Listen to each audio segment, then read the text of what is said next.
You're watching Casually Baked, the podcast, home base for the Canna curious. Thanks for tuning in. It's high time. We had a high time together. Settle in. It's time to get casually baked.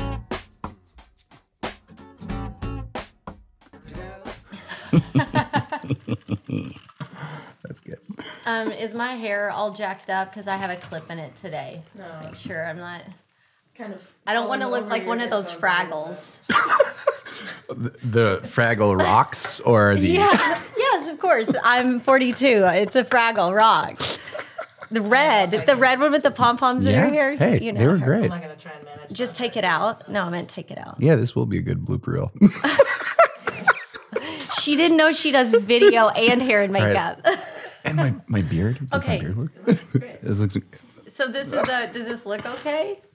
Yeah, it's sticking out a little. I can't stand it. We're worried about how we look on a podcast, folks. We have are, because I have to. gone beyond the pale. You flip it back again. Okay, hold on. Trying out a new thing called visual podcasts.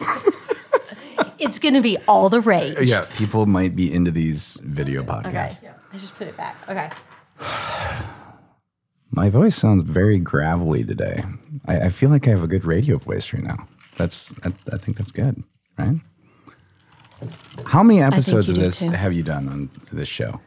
You are going to be podcast 83, I believe. 83. Although I've done like 85, but one of them was a bonus episode for something. And, so there's all kinds of juicy ear candy for you waiting. Yeah. No, I was going to say I need to download some of these for my drive north. So Yes, you do. Yeah. Are you on iTunes? I am on iTunes, Spotify, SoundCloud, easy Google search, Easy Google search. Okay, Yeah. I can easy Google search. all iHeartRadio, Okay. whichever app you use, you'll find me. Okay, that works. That's Yeah. good. All right, let's see here. So, like I said, I'll ask you about advice for small businesses transitioning, and then we'll talk a little bit about being a travel buff and your time in Amsterdam and what happened, how that influenced your career. Immensely would be the short answer, but yeah. Okay. Yeah. And I figure between those two topics, we will have enough to gab about. Yeah, that can spiderweb off into a lot of different things. Exactly. So it'll be just like, hey, this is who you are. This is what you do. And then I just did this travel episode, so I know you're a travel buff. We'll talk about that part first. Okay. And then transition into, okay, so now that you were inspired to be a cannabis attorney, let's give some people some advice. Gotcha. It's kind of the flow. Okay. That work? Yeah, that works for me. Okay. Yeah, I can do that. I need more slack. I'm a fidgeter as well. Do you need to smoke some CBD or? No, I'm good right now. Okay. I get restless leg occasionally though, and if that starts going, just let me know, and as long as I pay attention to it, I can knock it off. But Okay. yeah, and the last time I tried to do a video podcast interview while I was smoking a joint, it was like I was like, okay, Luke, there's things you can do in life. There's things you're not good at. This is falling into the you're not great at it category. If we're gonna hang out and have some shots of whiskey, then I'll be like, we can talk for 4 hours. Like I can do this, but yeah, smoking weed and sounding overly intelligent is not. The first Emerald Cup I went to, which, I don't know, 5 years ago now. And like you get there, you see, especially so many free products back then. And you're like, oh yeah, this is amazing. Yeah. And here's all these edibles. And so it's maybe 3 p.m. And I'm like, oh yeah, sample that. By 6 p.m., where I'm like, I am here to impress people, hopefully get clients, and having people like, oh, you're that lawyer. And me being like, I was. I don't want to talk to anyone. The Right. lawyer left the building like 30 minutes ago. Yeah. I'm so sorry. He'll be back tomorrow at 8 a.m. Exactly. And went home that night, had the minor psychedelic experience, and then was like, okay, new ground rules. Edibles don't kick in until at least like 8 or 9 p.m., where I can be in a crowded sea of people, sway back and forth, and then just smile and point and be like, yeah, you? Yeah, I'll talk to you later. Yeah, the music too loud. Can't do this. Yes. Yes. So what I'm saying is, yeah, when this episode is done, I would love to smoke some joints with you. Okay. Prior to that, You don't want what? I'm just like I'm a clacker. You're a clacker. I can take. I'm these like, off. well, or I Nope. was gonna see. Okay. I don't need the rings to do an interview. Okay. All right. Although I'm keeping one because I might fidget with it. Okay. Yeah, I can be a bit of a fidgeter myself, and I end up, I'm a little bit allergic to cannabis, so I All right. also constantly have a Kleenex with me because my nose will drip. Right. And I got high before you got here because I had a feeling you wouldn't want to. Do I radiate the guy in the cannabis industry who doesn't want to get high? No, it was just, it's an attorney who I'm speaking to. So I figure whoa. you probably are like, I want to be on point. I was a stoner long before I was an attorney. Okay. I dig it. That's why I knew we vibed. So do you have a hard time? It's 10:42. We'll get started pretty quick, but do you have... Okay. 2 p.m. Okay, so we're fine. Yeah. All right. And maybe something with parking on. So this is 11th, the street that way. That would MLK? Be, yeah, intersecting. Mm-hmm. What is the parking dynamic there? 2 hours? I saw a car and booted in front of me. That was like, oh damn, this is like intimidating. No, well, I mean, it's With no forfeiture less medicine. than, or no. Wait, is No there a less meter than- there? I hope not. No, I don't think there Because you're fine to be there all. Like- You'd be able to be there all day long. Okay, yeah, it's kind of like right across from the park almost. Yeah. Okay, yeah, good. Okay, we're Yeah, good. you're totally fine. Then probably 1:45 so I can prepare for the call. Yeah. Cool. I won't. I just wanted to make sure. Some people come in and they're like, the Julia. She was just like, that was great. I appreciate it. Right. Got to bounce. You get So 25 minutes of my time, and then I'm gone. No, it's and it's really good. I'm glad that this episode will be on the heels of that one. Right. And she was giving advice for people that are, wanting to get into the cannabis business. Like, Right. Where are the holes that where are the people holes? can Well, fill? I'm curious about what that response was. What's the answer to that now? Well, you'll have to listen to her. That's good. Oh, you are good.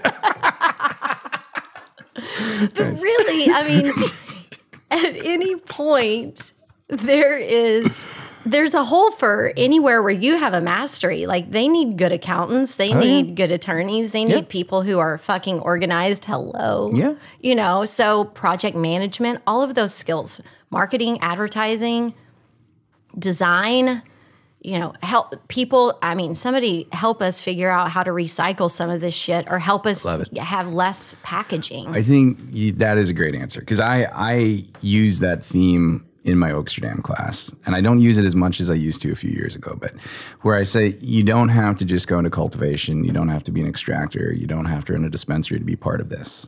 If you have a prior skill set and you had this life potentially as a professional before you got interested in this, you can probably roll many of those things over. And opposed to trying to catch up and compete with somebody who's been cultivating for 3 generations, maybe that's not the answer for you. Not saying that you shouldn't take a crack at it if that's your passion, but just saying it's going to be a hard go playing catch up. But instead, maybe you're a photographer and you take really good pictures. People need that right now. Taking pictures of product, taking pictures for advertisement. And as you said, accountants, very easy one there. Mm-hmm. So I think looking at the skill set and figuring out how, because especially like using the phrase cannabis attorney, that is where I do identify as a cannabis attorney. It is also misleading because that presupposes somehow there's just this cannabis law thing where really it's every area of law is kind of brushing up against it and being redefined because laws are changing. So then the way that laws relate to each other also change. So yeah, I mean, I'm an intellectual property attorney focused in the cannabis space or practicing in the cannabis space, but I am also a cannabis attorney. Any of the attorneys, I have a hard time when people are saying, well, a cannabis attorney doesn't exist. It's like, well, 90% of my client load is cannabis clients. I identify in the cannabis space. I'm kind of a cannabis attorney. Yeah, you're like, I am in the lifestyle. Yeah. And so everyone, this is Luke Zimmerman. Hi, I'm Luke Zimmerman. What? You looked over your shoulder. Who the fuck is over there? There's a camera that I just figured there's a camera there too. I didn't even look at that camera. Oh my God. And I'm the one that's high right now. I'm working through my morning, okay? It was a long night. There's a lot of joints. I mean, I'm working through it. Okay, so you are busy being an IP attorney and entertainment. Yes. Entertainment law too? I do some entertainment law. Okay. I would say the majority of my clients right now, I assist with trademarks. Trademarks, understanding that intellectual property really runs the gambit of trademarks, copyright, patents, which I don't do, but I'll happily refer out if people contact me, trade secrets, and on the horizon, there's going to be appellation issues. I am fidgeting, and we already discussed that. Fidgeting immediately. So 90% of my clients would be trademark related right now. Yeah, but also I do some business formation. I do some contract assistance. And I've picked my lane. So if you contact me about something I don't do, I'm not going to do it. And I'll refer you to someone who's very competent. And I would also suggest that you look at the International Cannabis Bar Association, their membership registrar, and you can probably find an attorney there. I'm a lifetime member.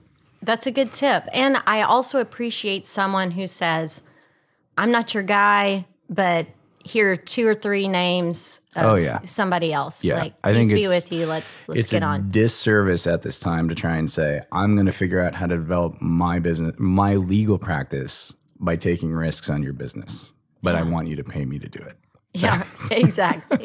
I see some of that going on occasionally, and I'm like, oh man, people are getting pinched in this industry right now from so many different fees, doing compliance, that having a non-beneficial relationship with your attorney is like it's problematic at the worst. It's icing on the shit cake. Yeah, we can say shit on this. Yes, it is. It is icing on the. It is shit icing on the shit cake. Yes, that would be very accurate. All right, I try to do that. Shit icing, or you? I try to be accurate. Okay, yeah, descriptively accurate. I like that. That's good. Okay. So last week on the show, well, no, at this point now, it will be 2 weeks ago on the show, I had one of my friends who is also a travel lover on, and we were talking about tourism and, preserving the culture here. I know when you and I first talked, we kind of connected on the travel thing too. And I love that you spent time in Amsterdam. You got another degree there, I think. I have an international degree. I got a master's of law in international trade and investment law from the University of Amsterdam. So I lived in Amsterdam for a year. I basically was at a point where I needed to do something. I was just starting my career. I was actually trying to pass, or when I applied for the program, I was trying to pass the bar. Had a few times of taking the bar, didn't pass it. So I was like, I got to do something different.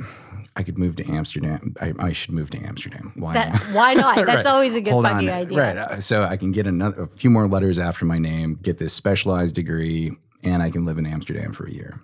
I should go do that. So that is what took me to Amsterdam. And then it was this experience of coming back to the United States and saying, I don't think I'm ever going to be able to use this degree. It's like, unless I ended up in with a specialized firm, like how is that going to happen? And then I staked my claim. I only worked for a regular law firm for about 7 months. And then I staked my claim in cannabis and started my firm. And then being like, well, how am I ever going to use this international trade degree? And it's like, oh wait, yeah, this is.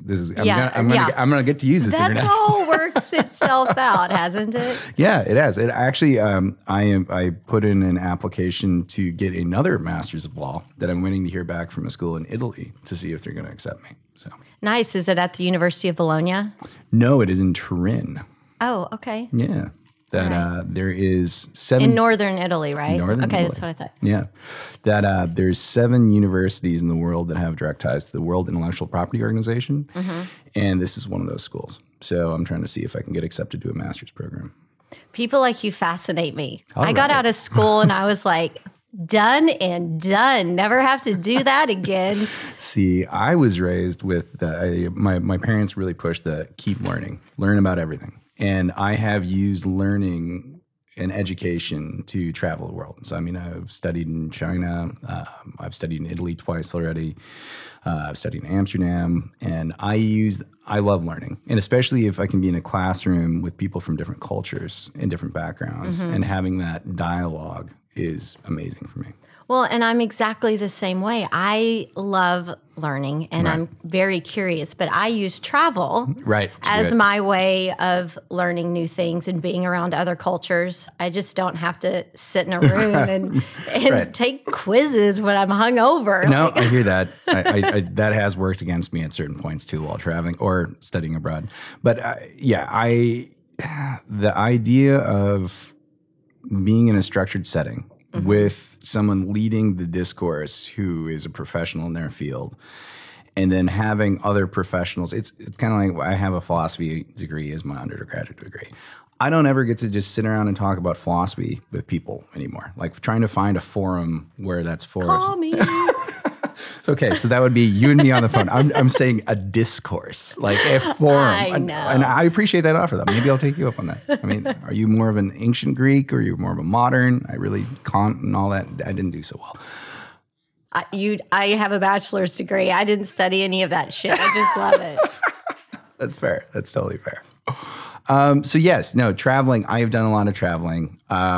I have more recently done more traveling specifically for the cannabis industry and for lecturing and opportunities of that.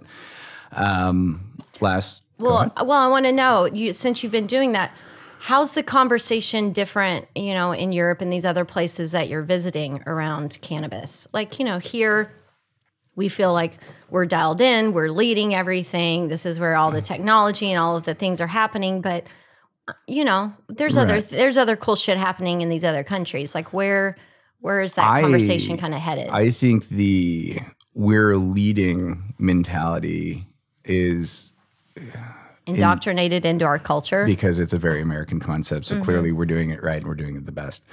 I would say from what I've seen in other places, I think they have figured out some things that we have not. And they're more open, especially at a federal level, to a dialogue of change. And that is something America could learn from. Absolutely. I would say one of the things that really struck me when I was in Jamaica in December, lecturing on behalf of Oaksterdam University, which if you haven't checked it out, you should look into Oaksterdam. Right here in Oakland. Oaktown. But I was at the Rastafari Roots conference that Oaksterdam assists with education. And while Jamaica has its own thing going on, very different in many regards, the thing that was the same is the hearing and speaking with small farmers. And I think small producers in this space, especially when their livelihood has been based on this, that story of how this is getting really hard seems to be universal, and how this is preventative, or the barrier, the financial barrier to continue on with this is very real. And that seems real, at least worldwide, for where I've been. Yeah. Well, and if we just think about it historically, like farmers never, I don't know a bunch of rich fucking farmers, Right. And they always, there's a saying, the plight of the farmer, Right. And so like people that are farmers and are doing this, they love it. Yeah. It is their life. I grew up in a small town in West Texas, and so I know that, and I understand the pride behind it, and Let me ask you about that question, because you said they love it. Now, do you feel like that is an accurate snapshot of where California is now, or do you feel like that was the people who got us to where we are today? I think that the heritage farmers are the people that love it. Thank you. That's what that was the clarification that I was pushing for. Yeah. I see more and more, and I think cannabis is for everyone if you want to partake in it, if if it works for you. But I see more people who are not from that legacy space, or from you've been around the block, or you went down to Shakedown Street and saw the Dead, whatever, and trying to figure out what this looks like going forward with the blending of culture is something I'm really curious about, because I think it's getting redefined right now. And I think as federal legalization occurs, that's going to get redefined even more. And so this space for legacy farmers, the people who loved it, who took risks to get here, the people who lived off the grid or lived outside of society, and outside of the laws of society, to move us to the point where it's now getting folded in what happens to this? Like, we are at a very interesting impasse in cannabis culture about what continues on and what doesn't. I mean, in the last 2 years, the marketing trend, don't advertise to stoners. Don't, you want to bring people into the fold, and then being like, well, people being brought into the fold don't actually buy a lot of cannabis. Advertise to stoners again. Like, I don't think that there's a right answer, but I'm just seeing this kind of back and forth of, is this the old way? Is this the new way? Well, and there's always an opportunity to change the manuscript and write a different chapter.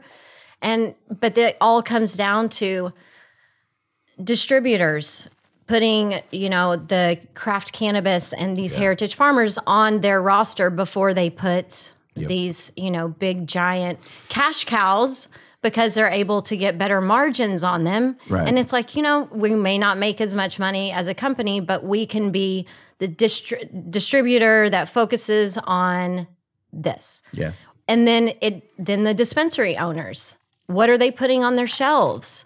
So it's thoughtful decisions have to be made at every step along the way for there to be that ripple effect out within the world of the consumer, where they walk into this shop, the first thing they know is what the dispensary is showing them.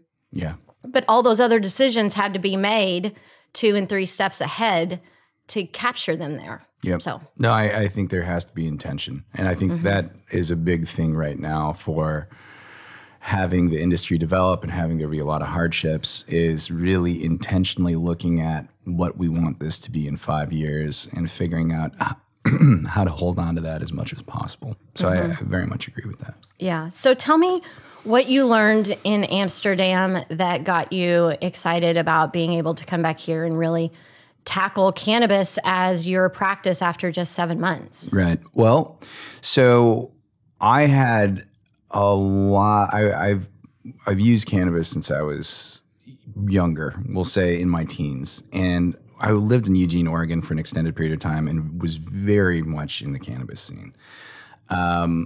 And then went to law school and kind of saw this like impasse in my life where, okay, I'm becoming a lawyer. This probably doesn't fit anymore, or some of these things, I'm probably going to do that suit by day. I am who I am by night, And when I was in Amsterdam, just seeing that there was a society that had cannabis readily accessible, that you could walk into a store and buy. The sky wasn't falling. They were doing very well financially. They are the hub of trade right now for Western Europe. And being like, America can do this. And then seeing the shift that was really going on with Colorado and Washington, and being like, oh, America is doing this. This isn't a can do this. It might take a while to have the end goal kick in of federal legalization, but we're moving towards this, and we're moving towards this in a way that, for being around activists and doing some activism, talking to people who have been trying to legalize cannabis for 20, 30 years, and having them be like, oh yeah, this is different. This is a different time in history than what we've seen. This is moving in a way that we've had pushback before, and now we're not having as much resistance. And so really saying, okay, I want to be able to be congruent with who I am professionally and who I am personally. This is something I have a knowledge base in, I have relationships in.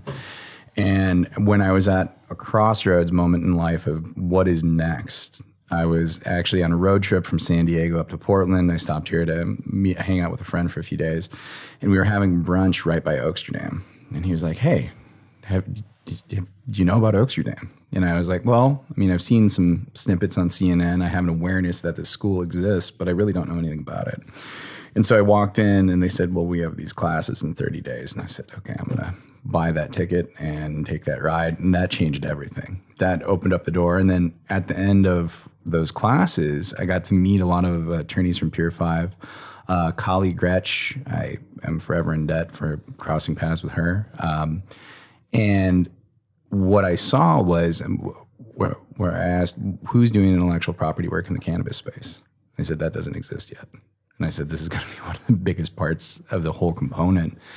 And then I started to do research, and I could find about 6 law firms on the West Coast that I identified as doing some work. And then I started to see that there actually were federal trademarks registered. Shout out to Mary Shapiro, the godmother of cannabis trademarks. And I said, okay, there needs to be work done in this space. And I would like to see some of this work done by someone who has a relationship to this space. And then after I had my practice going for about a year, I reached back out to Oaksterdam and said, listen, we need to be teaching people about intellectual property. Yeah. And especially being able to identify the different types. I don't expect anyone from going through my class. So I founded a section there, and I've had a lot of assistance from Shabnam Malik and Amanda Conley. They have been amazing also as teachers. But being able to show students the different types of intellectual property, and if they have a business, hopefully having them the ability to identify these things and know when to ask for help, and know that you can protect or you could own, or if someone is using this and you created it, maybe you do have some grounds to actually go back and challenge that use. Yeah. So I think that was really important. And that kind of became... That is one of my passion goals right now, is just educating people. That's you getting paid to be yourself. Even like that is not, that's not filling my retirement plan. The teaching component is definitely not, but it is what the community needs right now. No, yes, absolutely. But I mean, this whole cycle of you coming through and even running into Oaksterdam, it's like, it was like the perfect Life joining path. of Yeah. your lives. Yeah. Because before I was working in the cannabis space, I felt like I had to send a representative to the office. Oh, yeah. Because I'm like, this isn't really me, and I'm kind of high right now, but nobody can know that. Right.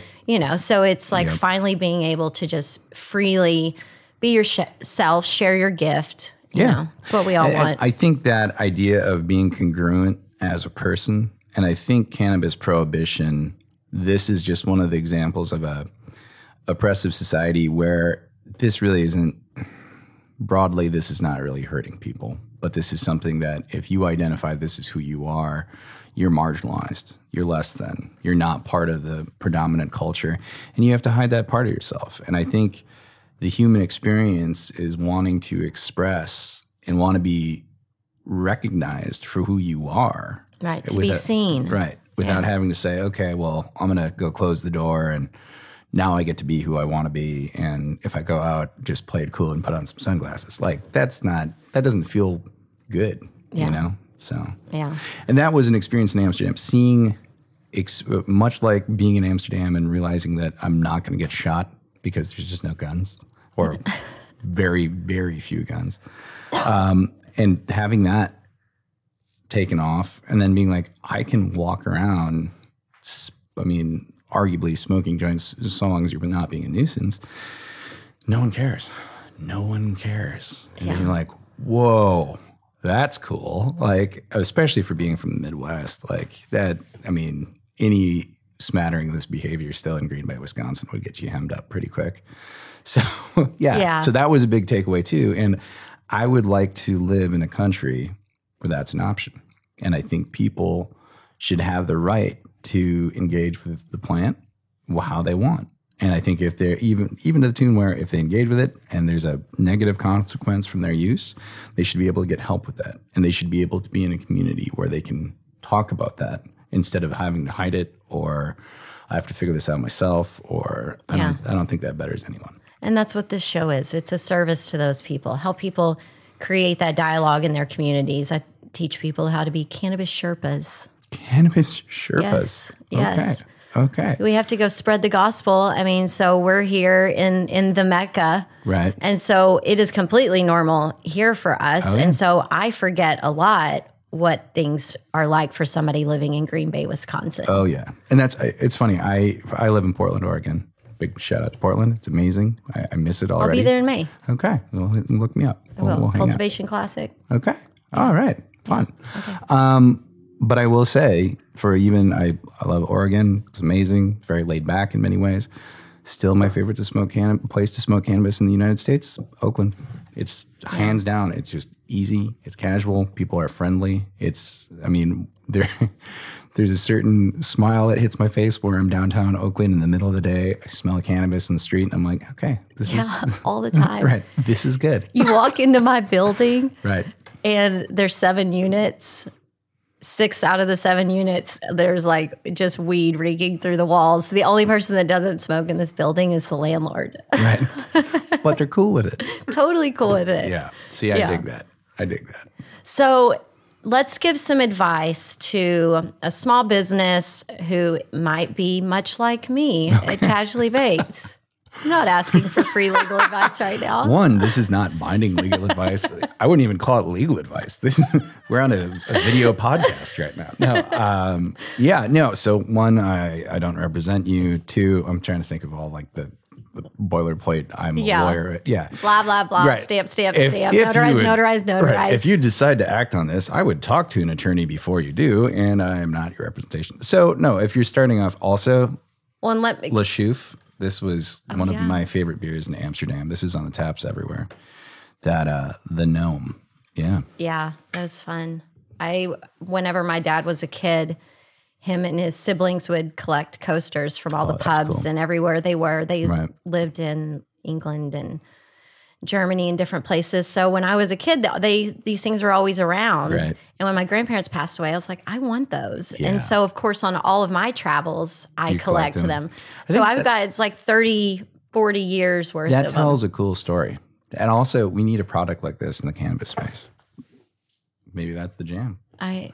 I have one. Oh, It's got one. I've got two shows. One's on one side and the other's on the other side. And so I'm like, whenever I do events, I'm like, here's some coasters. Would you like extras? that is smart. Leave them. That's good. Okay, so the small business advice. Okay. Yes. So this is somebody who's you've been sole proprietor doing your thing, but things are picking up and you need to like get serious and you need Get to serious. Yeah.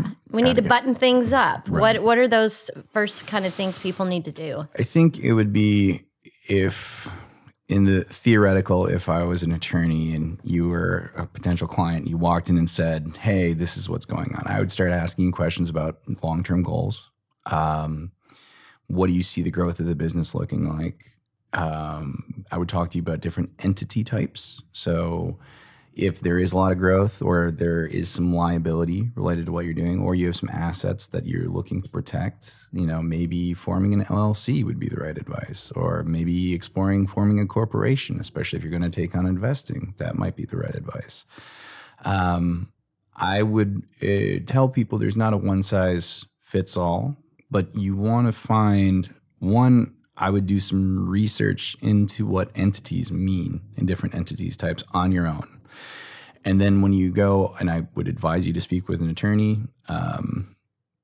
you'll have a knowledge base to work from when you're asking them questions. Mm-hmm. And because also if someone tells you this is what you need to do, be a little skeptical about that unless you've explained what your desires are, what your goals are, just because there's not a one size fits all.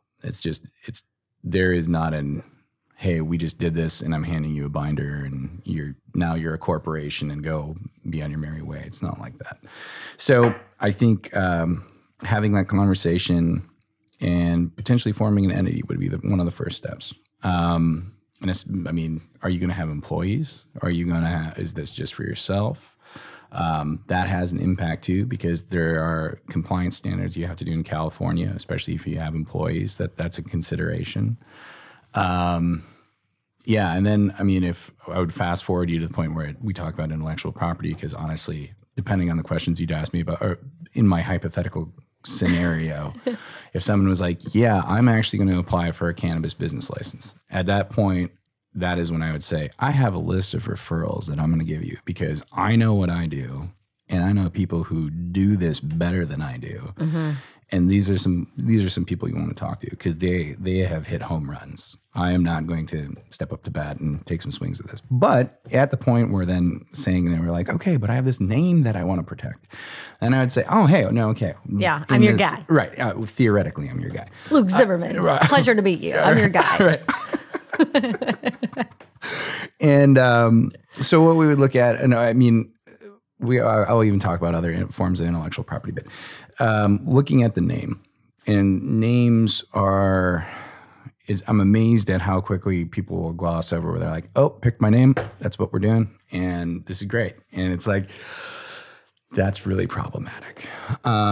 You want to make sure that other people aren't using the name or the name hasn't been registered. And you can do that with a super fast search online? You can, and that's immensely misleading. Oh, yeah?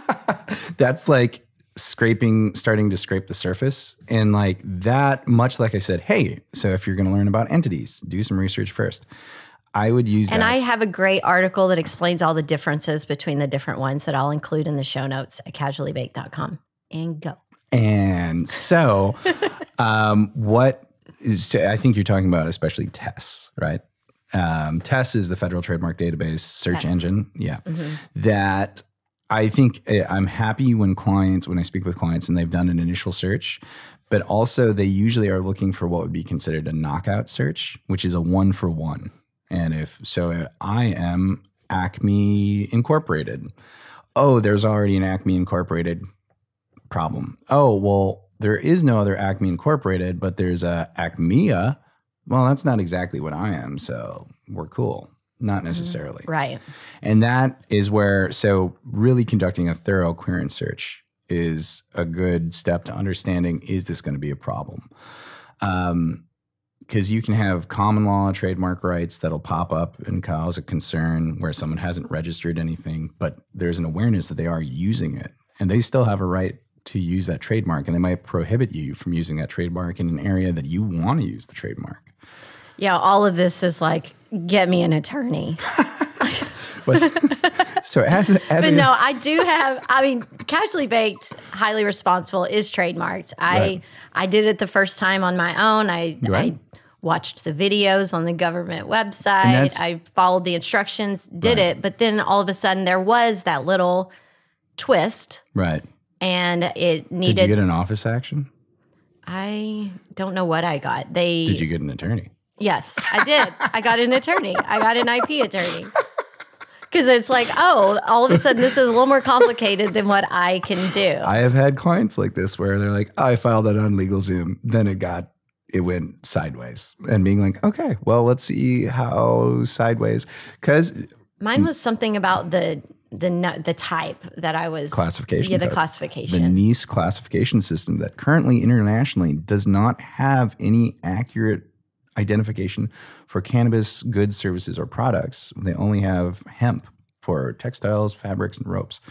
So in that system, classes 1 through 45, if you pick the wrong class, it will trigger a response and they'll say, you're offering entertainment services, but you registered yourself for smoking accessories. What is this? P.S. Is this paraphernalia, or are you violating the CSA? So that's one thing that I have helped clients who have come to me and said, hey, I filed this on my own. This thing happened. Can we fix it?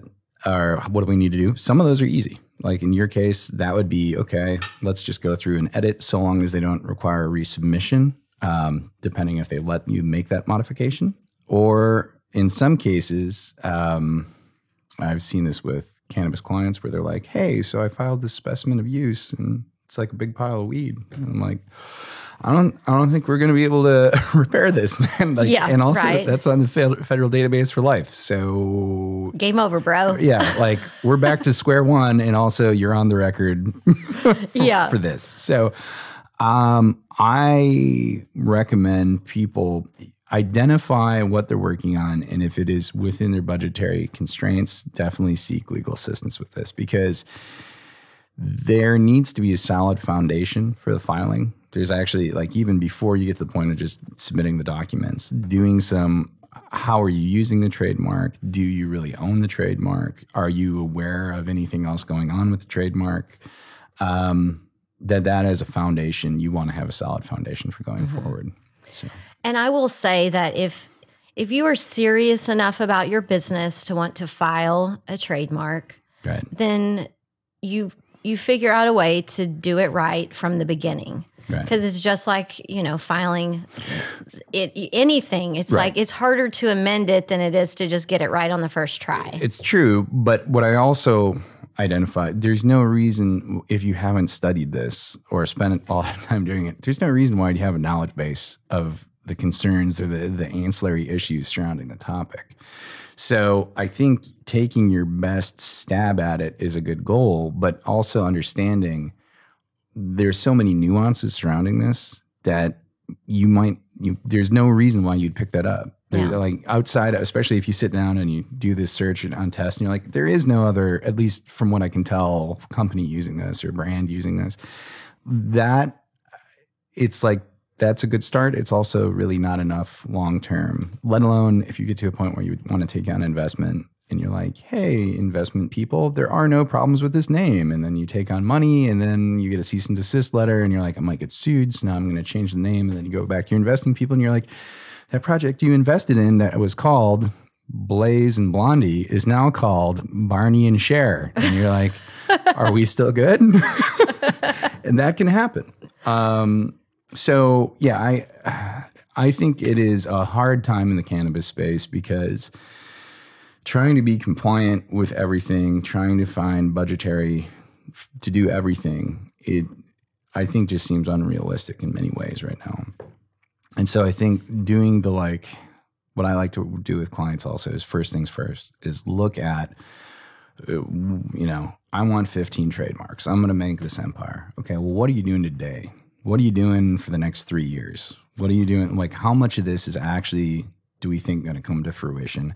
And what does that budget look like? And let's focus on what we can do today, and then we'll grow into this instead of trying to do everything right now. And that's what I've been doing. Yeah. And so now I am at that kind of crossroads of, okay, now we've got to shit or get off the pot. Like what's, I have to move in one direction and make it, not a sole proprietorship anymore. Yeah, no, and a sole proprietorship is not a good way to have a team, or it's a harder way to have a team. It's very hard to take on investing. Well, and there's a lot of risk involved. I mean, it's like your personal. Yeah, you're so on the hook. So it's like, no, I can't do this until I transition out. Right. Don't buy the house, and also run an extraction lab or have an LLC in that buffer between.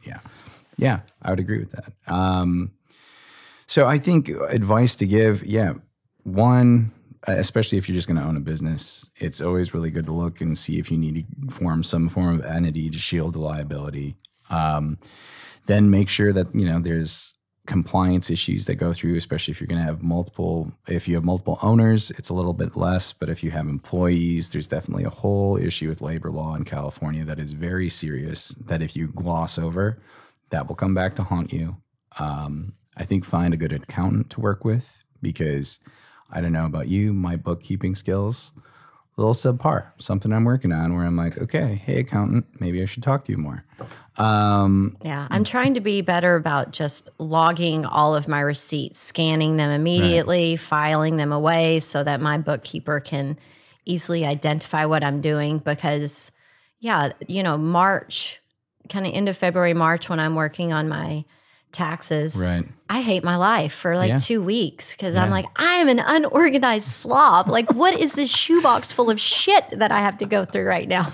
Yeah, that's not fun. No. And it makes running and also running your business, you're not making accurate business decisions because you actually don't know where the resources are and you don't know what the money flow looks like, which that's the livelihood of a business. So yeah. I think a good exercise too is just mind mapping out what your business is. So you're like, okay, what is this 3-year plan? 5 year, 6 year? It's like, what is the business? What are all the verticals where I can actually, generate revenue? Like what does that big picture look like? And then, work backwards. I think that's really good advice, because having had interactions with clients or potential clients who haven't mapped that out, there's a push to have the attorney or the consultant or whoever you're working with fill in that blank for you. And that's not what you want. No, because it's your business. Yeah, exactly. And that's expensive as fuck to get an attorney to do that legwork for you. And if they're a good attorney, they're probably going to tell you, we're not doing that. Like, you need to come here and tell me what you need done, and I'll try to figure out how to do it. If you're going to come here and say, I think I'm going to do this thing, tell me how I should do this thing, that's not really what, no. Ethically, I don't, in the hypothetical situation, I wouldn't do that. Know what you want so that you can figure out what you need. Exactly. And then, we've kind of have this idea, and then we can go to an attorney. So say someone is in another state, is there a good online resource to find a good attorney? Every state will have a bar association. That is a good place to, if you're like, man, I got in a car accident and I need to find an attorney, you can go to your state bar association. If you need an attorney that's specialized in the cannabis space, Right. the International Cannabis Bar Association is the best place that I've seen to start. Okay. Yeah, that I would recommend that. And especially if you want to be working with an attorney, because I say that my father's a doctor, and I very much, for growing up around doctors, saw that some people just go to a doctor, they think, hey, you've got these degrees, I have to listen to you. Really, you want to have a relationship. You want to understand, do I trust you? Is this, do I feel like this advice is the good advice? Attorneys are the same thing. And I think finding an attorney to work with, there are certain personality types that maybe you're looking for. I mean, and just an understanding of what you're doing. Because I've seen, especially years ago, listening to some attorneys talk about the cannabis space where they didn't really have a relationship to it, and having them be like, oh yeah, why is that a big deal? And being like, oh man, that's a massive deal. Like if you're in this, that is like on your mind. And this, once again, this was years ago, but having some people be like, oh man, if there was 5 pounds of weed on the table, that's a lot of weed. And being like, You're like, go home. you have a massive disconnect between the people you'd be representing and like what their daily life looks like. And while you can still have successful representation from that, there might be a disconnect in when you're explaining something, if they really are understanding or taking what you're saying seriously, because they just might not have any context. And through the International Cannabis Bar Association, you at least would be working with attorneys who have the ability to do continuing education, are taking the time to say, hey, I'm in this space, so I'm probably staying current with what's going on. Mm-hmm. So I would recommend that. I think that's a good resource. Well, thank you. Thanks for hanging out today. Yeah. Are we already done? Well, yeah. I mean, it's time for us to transition into, getting casually baked if you're up for it. I'm interested in casually. We only like scratched the surface on travel. But what is this? well, that's what we can talk about while we're smoking. Okay. But we have to make sure that I'm serving my audience like juicy goodness to help them with their own cannabis journeys. Right. So Okay. now we just, we'll go on a little trip now. Oh yeah. Okay. we can do that. You're gonna light a bowl. Okay. What do you have? What do I mean, I I have joints in my purse or. No, I rolled joints before I left. I got that. Oh, yay. Well, then I'm not doing this then. No, that's fair. Do you know how much a medical cannabis license in Jamaica costs for cultivation? I would make something up, but I don't even know What kind of a number do you think, like the initial filing fee to? In that country, $5,000. I think it was, you have to do $45 or $50 payment, and then you don't have to do subsequent payments if you can show financial hardship until after your second harvest. And that's still a prohibitive barrier from a lot of farmers getting involved. Wow. And so in the concept of same, different, it's still the small farmer, the barrier to be able to even become compliant. Mm-hmm. Just not easy. Yeah, that was fascinating to see. And I really respect. Well, can I get you to just twist your microphone a little bit closer to you? Twisting the microphone. Well, you don't have to twist your body, like turn the microphone. I didn't do my yoga for the day, so this is all right. Okay. Oh, speak of yoga, stretch. I'm excited. Nice joint. Well, thank you. What are we smoking today? This would be a blend of some pineapple and some wedding cake. That I don't do like the single joint cultivars. I'm more of a scramps table weed kind of guy. I just flashed a look at Claire because I'm a fucking purist. So here we go. I'm living on the edge today. Purist. Can I ask why? I'm curious about, well, first of all, it's a respect for the farmer Okay. who grew that flower and shared it with me. But also, I'm a casually baked all day. I need to know how different strains make me feel. Right. So by smoking it just by itself, Right. I know the notes. I know how it makes me feel. I can make a note like this makes my eyes bloodshot. Do not smoke this on a show. Right. Or like this one gives me cotton mouth or whatever. So it just helps me be a smarter pot smoker. Informed consumer. I can respect that. Me, if I really like certain cultivators, I will keep it separate. But especially, I'm on the road right now. I mean, I've got like a big jar of weed. That's what I'm traveling with. And I'm like, okay, here's some nugs, boom. Totally. Yeah. Maybe and I that's put some fine. hash That's on what this, maybe I don't. my little keef box, whenever I finish something and there's some ground flour left, I'll put it in here. And so then that's just kind of my maybe late night grab bag on a Saturday night when I've had a few glasses of red wine and I'm There you like, go. let's see what happens. But yeah, I can appreciate that. I have to ask, do you roll your own joints? Swami taught me how to, how to roll a proper joint. And Is it a straight roll or a cone? he creates a cone. Right. Okay. Well, I mean, Yes. But I don't do want the to knock fold? that off. But I'm not very good at it. It takes me longer. Right. So it's a special occasion or I'll sit down and roll several so that it's just that's done. how you get good.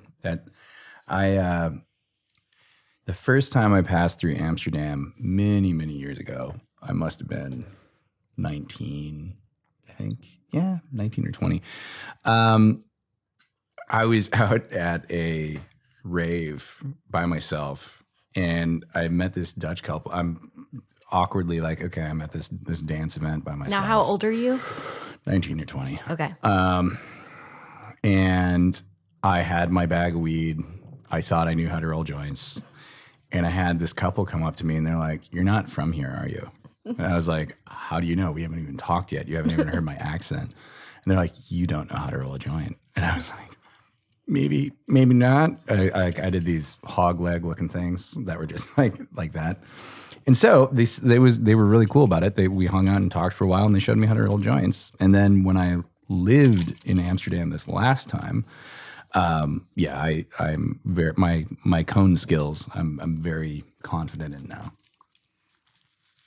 I am not a confident joint roller, but I know that I'm good enough. And respect to that.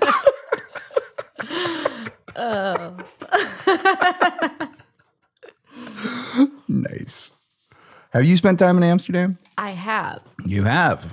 Wonderful. What was it holiday? Were you casually baked in Amsterdam? The first time was just a holiday. I had a trip to London and then Amsterdam and then Ireland. Nice. For St. Patrick's Day. Oh, wow. Okay. Yeah. And so that was my first experience. I went with a girlfriend of mine who is my favorite pot smoking buddy back home in Austin. And she has multiple sclerosis, but she had just been accepted into this drug study. Oh. So that she could get the medicine that she needed. Right. And they were like, if you test positive for cannabis, you'll get kicked out of the study. Right. So it wasn't quite a fun trip the way I wanted it to be with cannabis because I was having to I mean, I was still smoking. I was like, I'm sorry. Like, you're my girl, but we didn't have as much fun as I know we could have. And then the second time I went, I was living in Italy. And so it was just. Is this where in Bologna? Bologna, yeah. Okay. Very cool. Tu parli Italiano? Parlo un po' italiano. Anche io. With smoke in my mouth. Anche io. I knew enough to be dangerous and half-ass communicate while I was there. I'm definitely not dangerous. I'm more of a awkward pato. No. I love Italy. I love the culture. I love the pace. I'm not Italian at all. I've lived there twice though. I think I was in a former life. I can't keep these hands from moving if I wanted to. Right. It's insane. Very expressive. And people ask me all the time, "Are you Italian?" Right. Like, in a past life, yes, I believe I was. My past life regression says yes. No, the Jojo. It's great. How long were you there? 16 months. I came home a little bit early, Right. but it was an adventure in figuring out how to get paid to be myself and just hit the reset button and just slow things down a little bit. How was your experience with cannabis in Italy? Well, it was, the cannabis that I got in Italy was laughable. Yeah. The hash was great. Right. And I had a guy that came out to visit me from California who brought me some great oil. And so I found it there because that would be international. Oh, I had weed the second day I was there. Right. And my housemate was like, how did you already fucking get weed? Like, you don't speak Italian. Right. And you got here yesterday. I was like, I saw a guy at a party. Right. And Bloodhound right here. Just like, yes. I was like, where's the head shop? Right. And yeah, and he delivered me pot the next day. There was a lot of seeds in it. Lots of seeds. I remember being hooked up with, I think they were like, we can find you a gram. And I'm like, okay, thanks, Antonio. Let's do this. And then he gave it to me and I looked at it and it reminded me, I was probably 22 at this time. It reminded me of cannabis that I would see back in the Midwest when I was like 17. And so I'm de-seeding it, de-stemming it, and I start rolling a joint. And he's like, no, tobacco? No, you'll go crazy. And I was like, yeah, man. That is the exact reaction I got. I was like, pretty sure I'm not going to go crazy from this. Like, you need it. Oh, I was like the sideshow at parties. Mm-hmm. Like, like that's that crazy American girl that only smokes cannabis. Mm-hmm. What? No tobacco? Yeah. But the thing about smoking spliffs, because you get used to it, because, it's way easier to just adapt and be a part of that culture while you're there. Like, what? I would agree with that to the point of my asthma and tobacco. I can't do it. Yeah, fair. Health reasons, whatever. I get it. But I would sit around the dinner table after you've consumed like 3 bottles of wine. Yeah. And then someone lights a spliff, and that is a head. Well, it is, but it's also like head, body. Oh, yeah. Like, it's full And you're probably immensely on. full. Yeah. And so it's like, shit, okay, I've got to, so there are some cultural differences that, and also the passing of the joint, it's not puff, puff, pass there.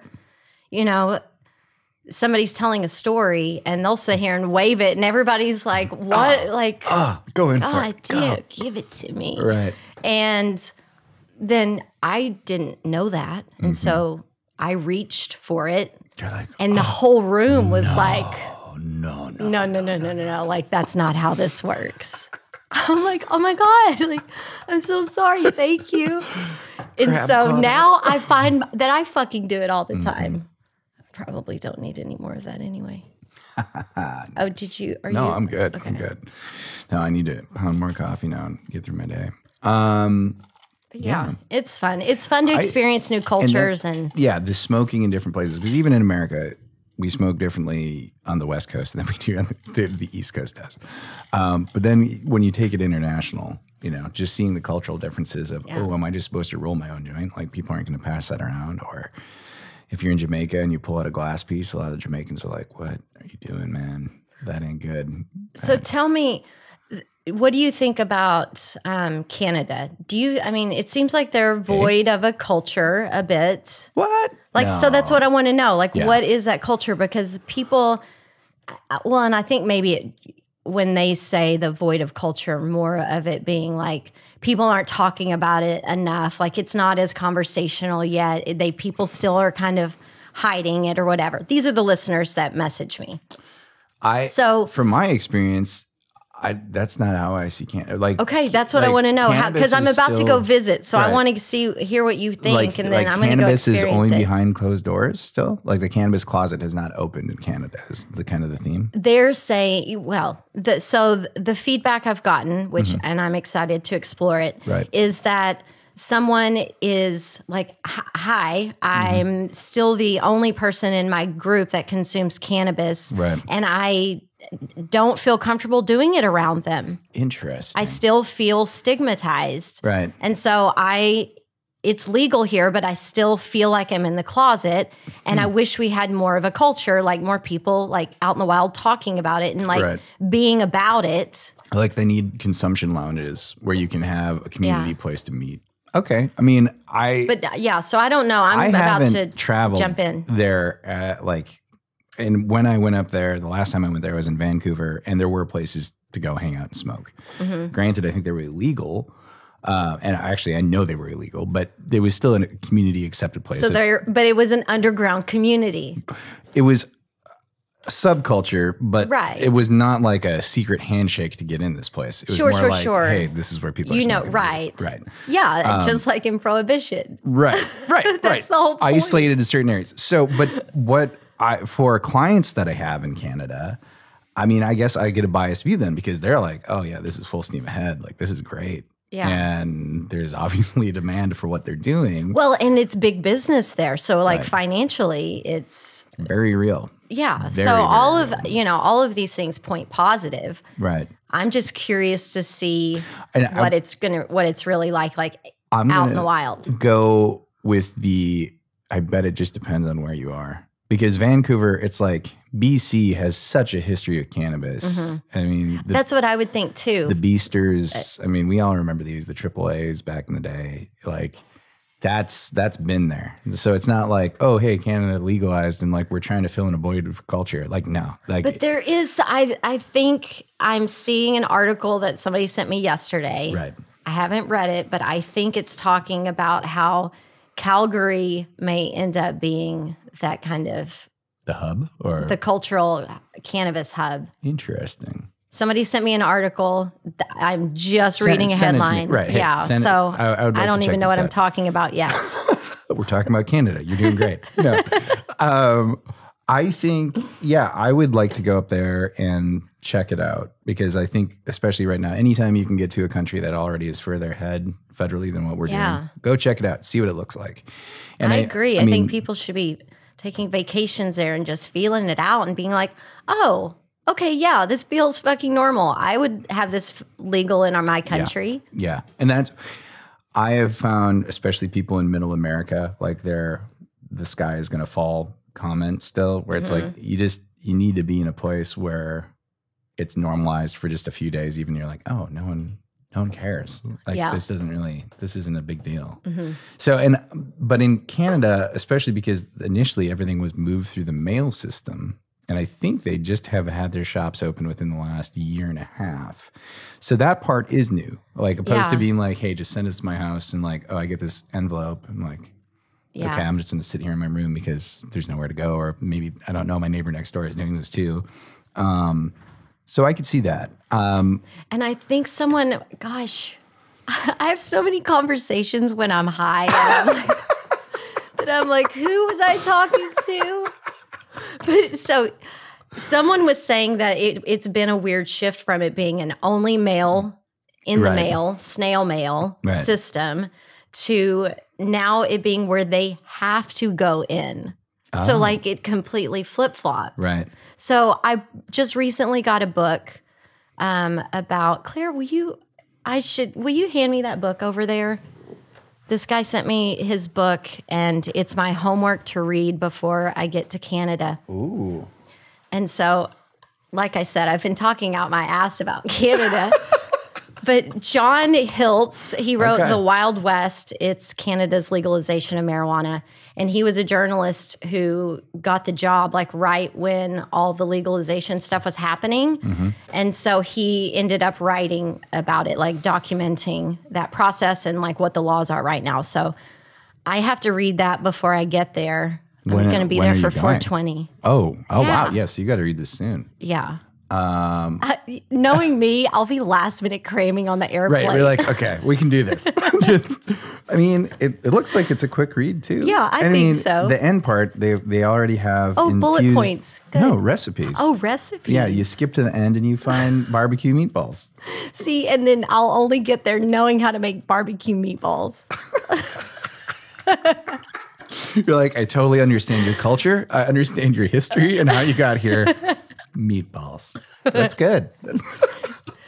Well, I would love to hear how that trip goes because I have a tentative trip planned for later in the year to Canada if some business develops. But if that doesn't happen, I'm probably not headed there. So I would like to know what's going on. You can circle back around. I'll be there and then Vancouver in June. Oh, cool. When it's super beautiful. Yeah. You got it. That's Canada is definitely, well, unless you snowboard or ski, it's the summertime place. Yeah, I would hurt myself.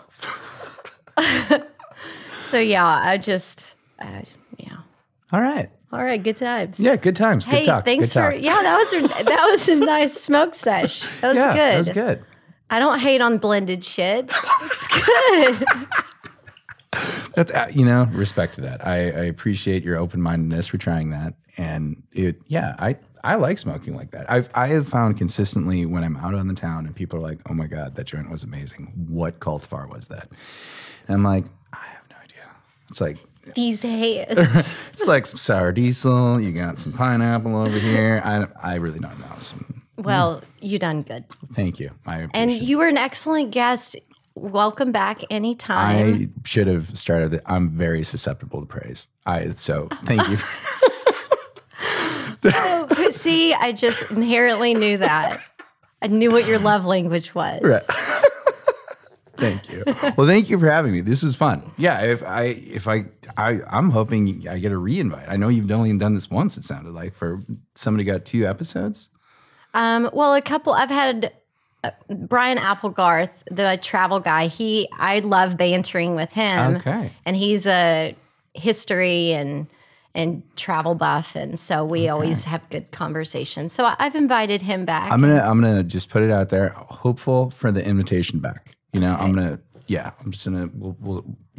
All right, received. Okay. Cool. Looking forward to it. Well, thank you. Thank you. We had a high time together. Casually Baked, the podcast, was created, recorded, and produced by yours truly.